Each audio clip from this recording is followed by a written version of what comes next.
Ok, donc bonjour, une vidéo, donc une troisième vidéo sur la partie 1, chapitre 1, donc sur la section numéro 3. Donc la section numéro 3, donc on va commencer par les probabilités conditionnelles.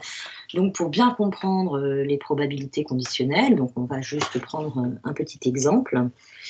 Prenons un petit exemple, l'exemple d'un dé. Donc on lance un dé. Donc du coup ici oméga ce sera l'univers des possibles, hein. Donc on aura les résultats, 6 résultats différents, 3, 4, 5, 6. Je vais me placer sur un dé non truqué pour que chaque événement élémentaire ait la même probabilité d'apparaître. Donc on parle d'équiprobabilité ou probabilité uniforme, équiprobabilité. On se munit donc de oméga, l'attribut lié à oméga, c'est-à-dire l'ensemble de tous les événements, est d'une proba. Donc on a un espace de probabilité.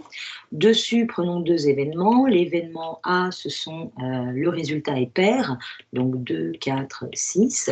L'événement B, prenons le résultat est plus petit que 4, inférieur ou égal à 4, donc 1, 2, 3 et 4. On a l'intersection de ces deux événements qui est donc ce qu'il y a dans les deux, ce sera ici donc 2 et 4. A et B ne sont pas complémentaires hein, parce que déjà l'intersection est non vide. Alors prenons un petit dessin pour généraliser. Donc ici nous avons oméga. Ensuite, traçons un événement A, traçons un événement B. Donc ici, on a oméga, B, et puis, disons A. D'accord? Alors, quand je calcule P de A, en gros, ça veut dire que P de A, je le calcule sur l'espace oméga, hein, c'est-à-dire que l'univers des possibles, qui est encore possible, c'est oméga, c'est à savoir tout le monde. Okay, donc ici, on est en équiprobabilité, donc c'est cardinal de A sur cardinal d'oméga, c'est-à-dire 3 sixièmes. Pareil pour P de B. P de B, c'est un P de B sur oméga, hein, c'est-à-dire que pour l'instant, l'univers des possibilités, c'est tout oméga, et ici, donc, c'est 4 sixièmes. Mais si jamais, je me disais, bon, bah, finalement, A, c'est réalisé. A, c'est réalisé, donc du coup, bah, mon univers est réduit à A. Ça y est, hein, si A s'est réalisé, c'est-à-dire que je vous annonce, on a lancé un dé, je peux vous dire que le résultat est pair. Donc maintenant, l'univers des possibles est restreint à l'espace, est restreint à l'ensemble A, c'est-à-dire au nombre pair. Donc on est passé de oméga à A. Donc on a restreint tout l'univers à A. Donc, si vous voulez, A est mon nouvel oméga.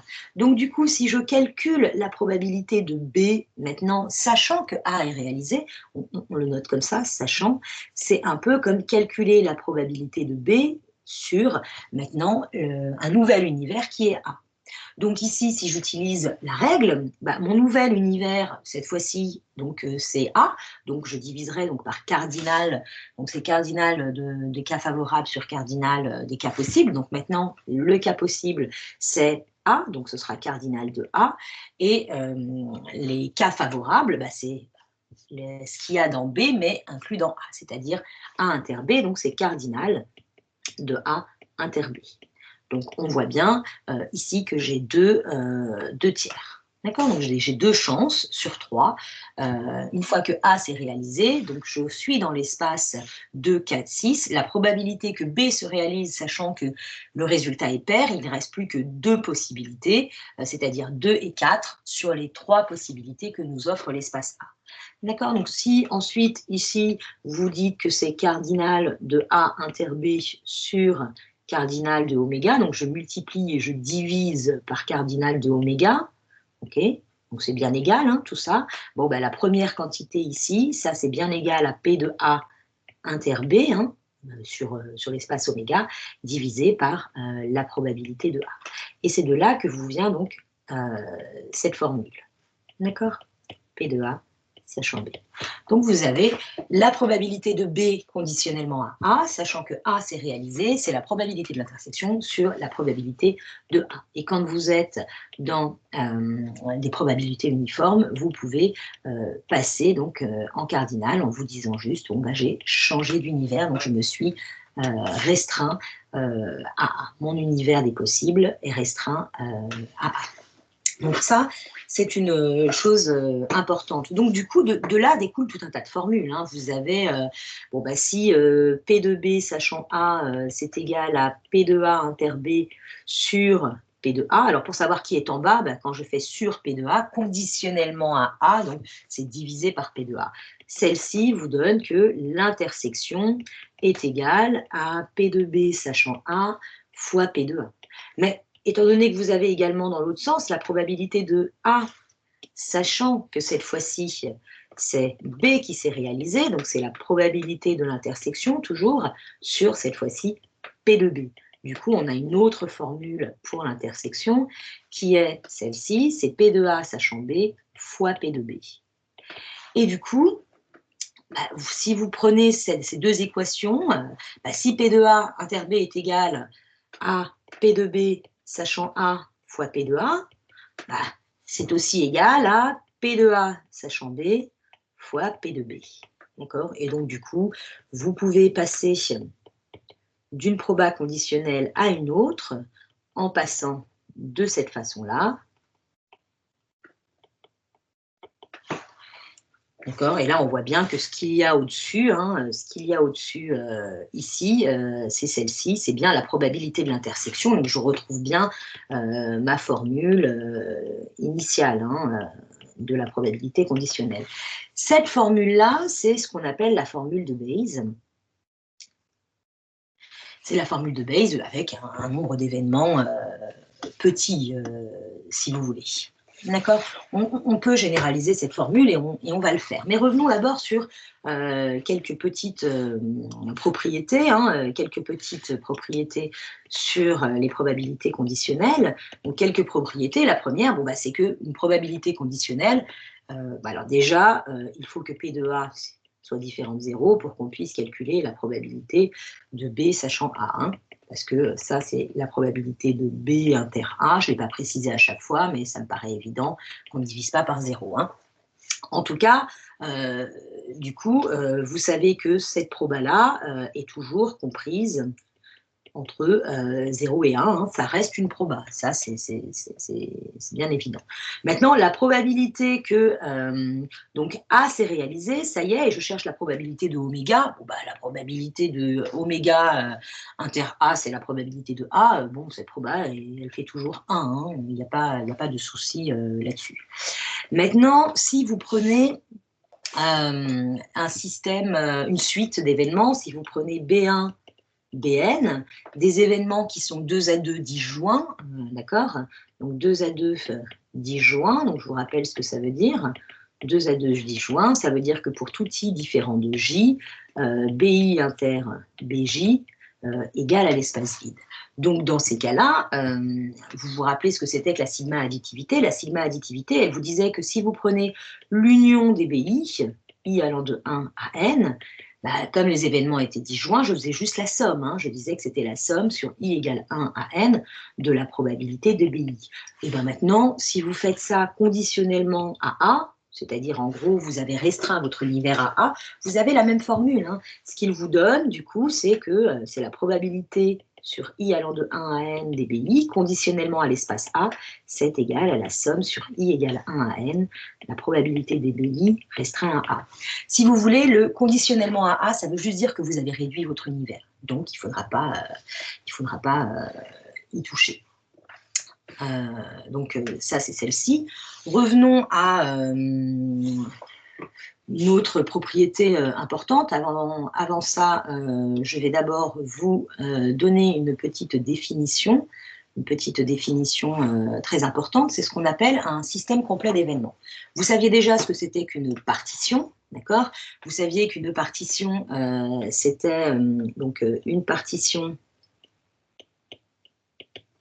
de oméga, Ok, c'était quoi? C'était une suite A1 à N, ou même on pouvait la prendre dénombrable, hein, donc disons AI avec I appartenant à I, et I ça peut être grand N, hein, c'est-à-dire une partition dénombrable. C'est quoi une partition? Donc, je vous le rappelle, une partition, c'est que l'intersection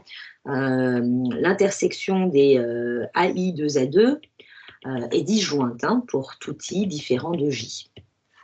Et de la même façon, l'union vous redonne, donc ici c'est pas sur N, mais c'est appartenant à I appartenant à grand I, DAI, vous redonnait tout oméga. D'accord? Ça, c'était la définition d'une partition. Alors maintenant, si vous rajoutez en plus, si vous rajoutez que la probabilité de AI est différente de 0 pour tout I, dans ces cas-là, cette partition s'appelle un système complet d'événements. Un système complet d'événements. Donc un système complet d'événements, c'est juste une partition dont chaque élément de la partition est de probabilité non nulle. Et ça va me donner donc mon système complet d'événements. Et pourquoi je vous dis ça? Parce que avant, quand on avait une partition, d'accord? Quand on avait une partition, donc soit donc AI, I appartenant à I, une partition de oméga, on avait pour tout B appartenant à l'attribut, on pouvait écrire B comme B inter à 1, union B inter à 2, etc., etc. Vous vous rappelez, je vous avais déjà dit ça dans une vidéo. Donc, en gros, on pouvait l'écrire comme I appartenant à I, donc l'union de B qu'on a écrit donc sur la partition AI, à savoir c'est comme une base, hein, comme si on l'avait décrit. Hein. Regardez, imaginez, je vous refais le petit dessin, et si ici je vous fais A1, A2, A3, A4, imaginons que là j'ai A1, A2, A3, A4, A5, et que je prends un événement B, d'accord, un événement B, je peux bien écrire B comme B inter A1, union B inter A2, union, etc., B inter A3, jusqu'à A5 ici, B inter A5. Et ça, en gros, je vais le réécrire comme une grande union I allant de 1 à 5 de B inter AI. Donc ici, inter. Donc c'est juste ça que j'ai réécrit ici. Donc cette formule-là, vous la connaissez déjà. Maintenant, de plus, si tous les AI sont de probabilité non nulle, c'est-à-dire que ce n'est plus une partition, mais c'est un système complet d'événements, un système complet d'événements, donc système complet d'événements, donc c'est-à-dire c'est une partition, mais en plus les probas sont non nulles. Donc dans ces cas-là, la probabilité de B est égale donc à la probabilité de cette chose-là, et ça, donc c'est égal à la somme sur I appartenant à I des probas, d'accord? Dû à la propriété de sigma additivité. Donc ça, c'est la formule des probabilités totales. Donc ça, c'est formule des probabilités totales. Ok? Formule des probabilités totales généralisées.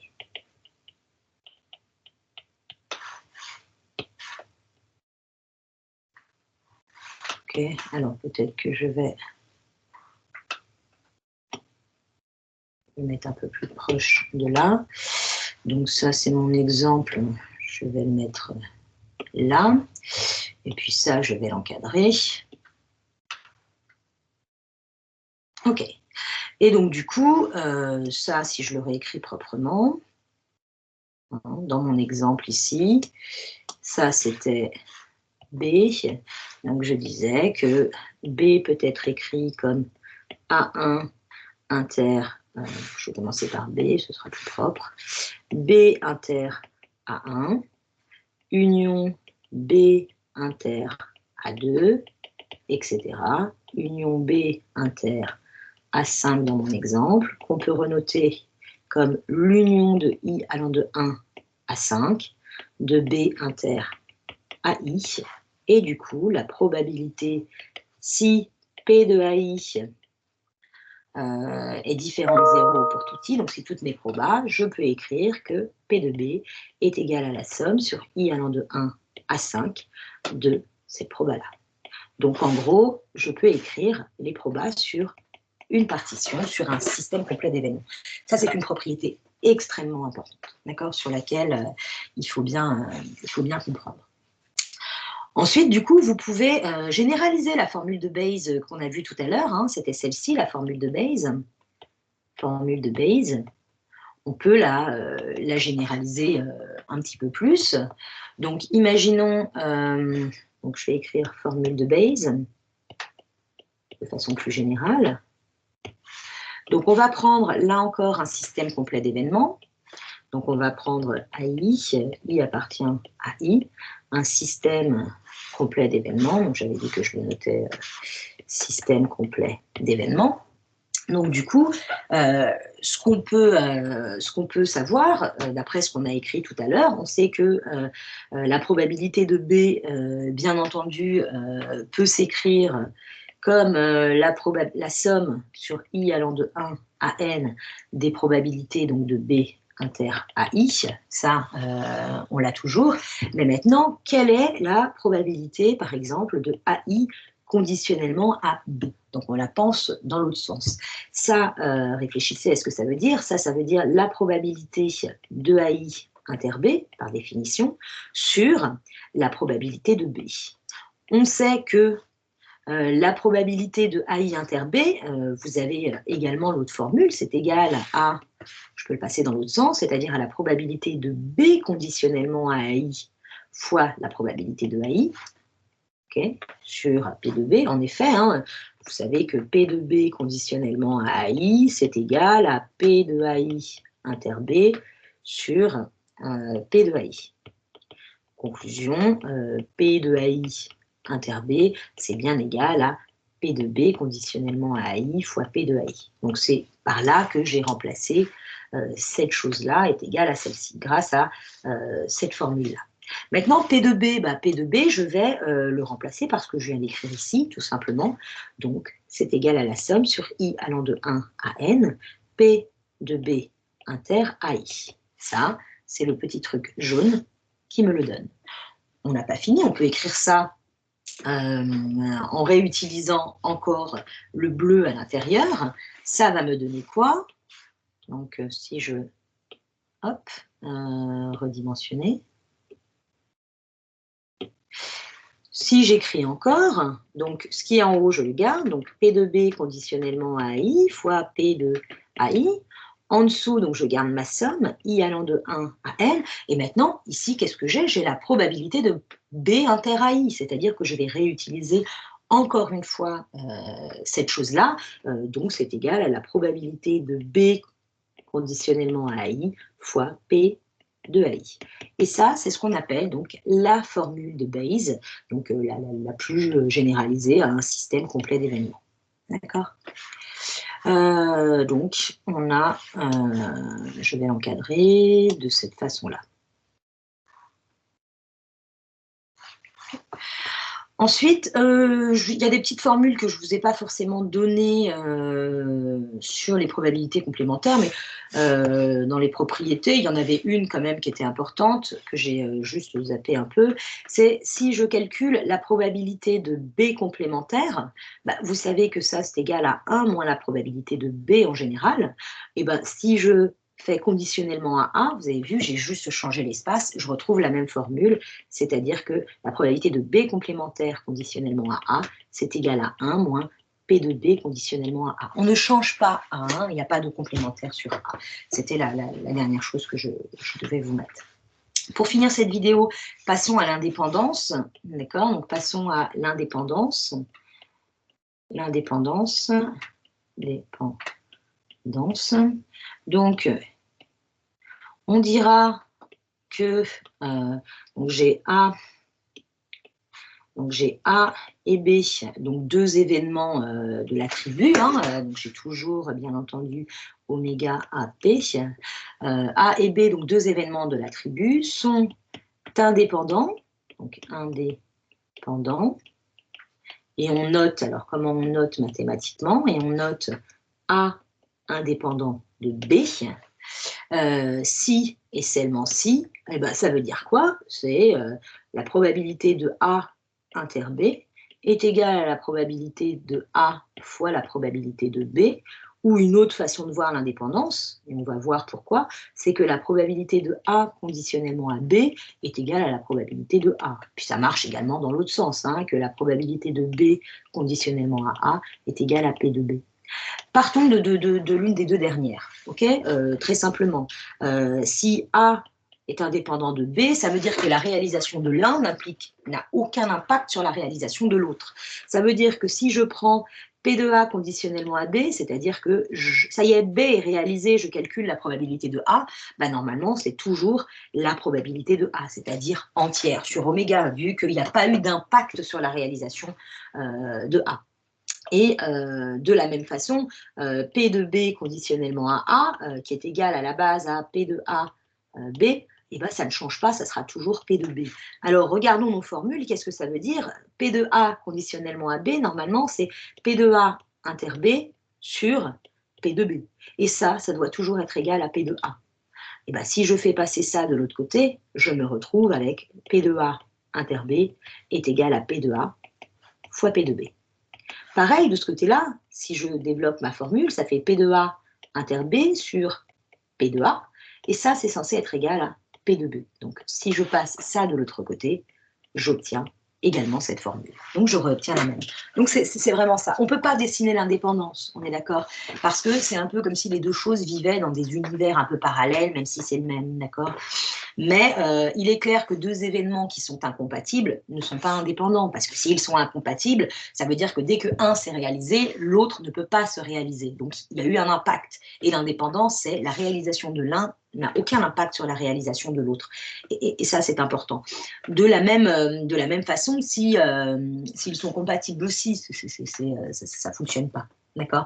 Parce que s'il y en a un bout qui s'est réalisé, bah, du coup, je réduis mon univers. C'est le principe je viens de vous montrer sur la probabilité, sur les probabilités conditionnelles. Le fait que si A s'est réalisé et que B est là, bah, du coup, B ne peut se réaliser que sur cet espace-là. Il n'y a que ce morceau-là de B qui se réalise. Donc, la réalisation de A a eu un impact. Et donc, forcément, ils ne sont pas indépendants. Donc finalement, l'indépendance est une notion un peu à part qu'on ne peut pas dessiner. D'accord? Par contre, ce qui est certain, une propriété, c'est la suivante. Propriété,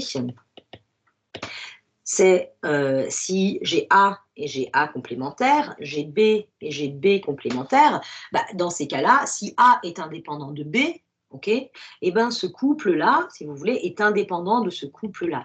Qu'est-ce que ça veut dire? Bah, ça veut dire que A est indépendant de B, on aura A complémentaire qui est indépendant de B, on aura A qui sera indépendant de B complémentaire et A complémentaire qui sera indépendant de B complémentaire. D'accord? C'est-à-dire que vous prenez n'importe quel élément dans le groupe A complémentaire, n'importe quel élément dans B complémentaire, et ils seront indépendants. Après, on peut parler d'indépendance mutuelle sur beaucoup plus d'espace. Donc, imaginons que vous preniez, en gros, quand vous dites, ça c'est première propriété, deuxième propriété, vous avez A1, etc., AN, ou prenons AI, I appartenant à I, donc d'accord, des événements mutuellement indépendants. Ça veut dire qu'ils sont indépendants deux à deux. C'est-à-dire que vous prenez n'importe lequel des éléments, vous aurez indépendance. D'accord? Donc ça veut dire également donc la probabilité de l'intersection sur I appartenant à I DAI sera égale au produit I appartenant à I des probabilités de AI. Et ça, quel que soit le sous-ensemble hein, que vous avez dessus. Là, je l'ai mis pour I, mais ça marche pour 2. Par exemple, si vous prenez la probabilité de A1 inter A2, c'est bien égal au produit de A1 fois P de A2. Si je prends 3 événements, si je prends A1 inter A2 inter A3, et ben ce sera égal au produit de A1, produit de A2 et produit de A3.